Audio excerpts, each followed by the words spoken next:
That makes me think of this is an extroverted intuition tool. So meet it with extroverted intuition, right? Yeah, how much do you actually take your extroverted intuition seriously? Mm-hmm. And if you do take it too seriously, you should probably not do that. Right. Yeah, exactly. So meet it where it's at with curiosity and playfulness and seeing what could be and optimism and potentiality and disruption and like all the things that are extroverted intuition, meet it where it's at. And so the idea of like this podcast could age like milk or like fine wine, right? Like we don't know because we're all just using extroverted intuition going like, well, it could do this and it kind of looks like this. But what I hear you saying is meet it there with a little bit of optimism. And if we can meet it with optimism, maybe it will be an optimistic tool. Yeah. Yeah. And probably on a long enough timeline, things are going to iron themselves out. I think of the Industrial Revolution, how horrible the Industrial Revolution was when it first came online, how much suffering was created, how many people suffered and couldn't live their lives, 14, 15-hour work days, child labor, like factory fires, monopolies, like all the wealth's in a couple people's hands, and then we go through an iterative process and now we have the world we live in because of the Industrial Revolution. Now there's arguments that that's a detriment also, right? Plastic and all the things we've created from it. But there was a time period, a generation had to go through a lot of suffering to get to the other side. Well, and we get to talk about how terrible it was on our phones, right? Using the internet to complain about it. Yeah, and the point I'm making is we're probably that generation that's going to suffer. Mm-hmm. We're probably going to be the generation, as optimistic as I want to be, I'll probably be part of the generation, all of us alive right now at the time of this recording, is the generation that is going to go through the suffering of humans resisting this technology, not approaching it optimistically, fighting over it, trying to create policy and government structures to keep it down or suppress it or control it or destroy it, whatever it would be. And it's going to be future generations that get the benefit of this time period, much like if you were living in 1875 in London, the smoke in the city, it was an awful place to be, right? Just the Industrial Revolution made it a horrible, horrible place to be, especially for like a 10-year-old orphan kid, right? It was just like the miserable environment for him. But now London's a much cleaner city. It's got a lot more modern conveniences. It's not such a terrible place to be as it once was. And I have a feeling it's going to be like that. I hate to be a realist or be pessimistic, but here's the thing. I think it'll be more individual.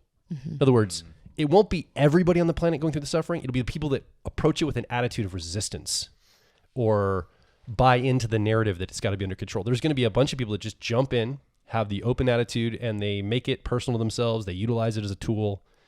They do what they can with it in this unstable gray area time period. And I think that the three of us and you listening right now could be those people. I don't think it's doomed to be a terrible time, but I think humanity will go through suffering around it altogether. Yeah. Will's like 15 years younger than us, so he's like, speak for yourself. I don't want to suffer. Yeah. Well, it's like by the time I'm your age, maybe we'll be on the other side of all this. And it's interesting. It's hard to know what the time frame is going to be like because of that exponentiality of this technological growth too. Because if my guess is that we're going to, in a weirdly quick fashion, get to the ability to have AI kind of run everything.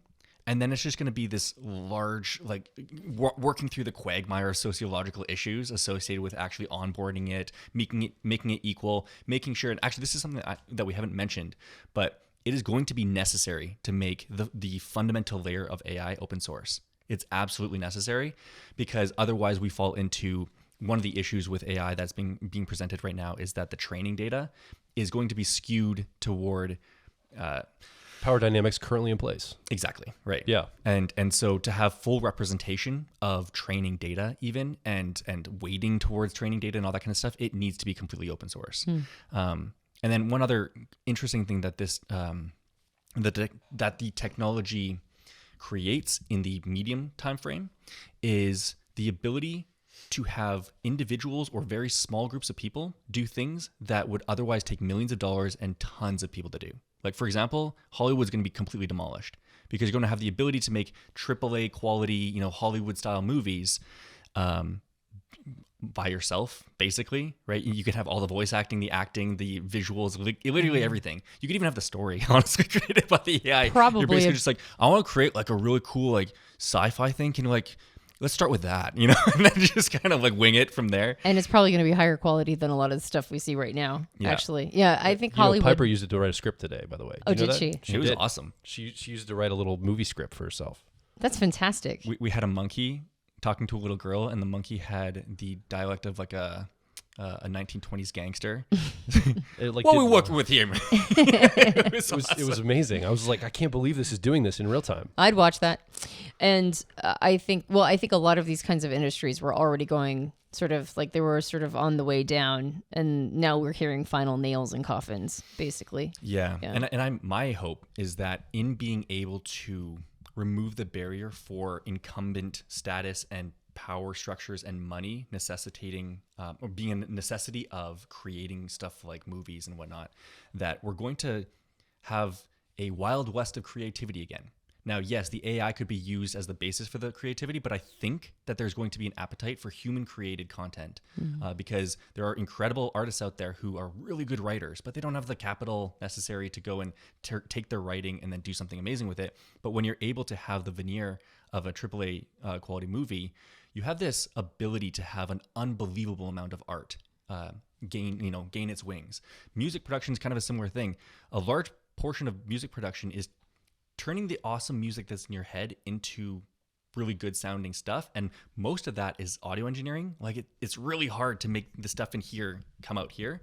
And so you might even be able to get AI music production. Yes, again, you could have the music or the AI do the entire thing for you. But I think there's going to be a large amount of music producers and whatnot who are literally just using it to have an easier translation mechanism from, in their brain to music. And I think that there's going to be a large amount of people who are like, wow, art suddenly got really, really awesome because there's this burgeoning sense of creativity. And if we can find some way to watermark it as like human made insofar as it came from my brain, then I think there's going to be a large appetite for that. My gosh. We just did a series on generation theory, which I don't know why, but people give a ton of pushback against a generational theory. I don't understand it because more I think than personality type. Way more. It was like it's weird, isn't it? It's crazy to me, but I just got a taste of what spring is going to look like in the next saculum. We talked about the saculum. What's coming up? The next version of the artist generation is coming up. And while this is all coming online, while we're at the end of quote unquote winter of the previous saculum, right? And this is what's burgeoning, and this is probably actually what's going to put a nail in the coffin of that previous age, is this specific technology. And the specific technology is also going to give birth to some of the greatest art that we're going to see. And it's happening at the same time that the artist generation is coming up. So when you look at it through that lens, it's pretty exciting. Like whatever this dark period of art is, right? This dark period of like, whatever, are these movies? What are these? What am I looking at? Yeah, exactly. What am I watching here? That time period it's going to be complete. And so I get to see that at the end, midpoint of my life. So I'm happy about that.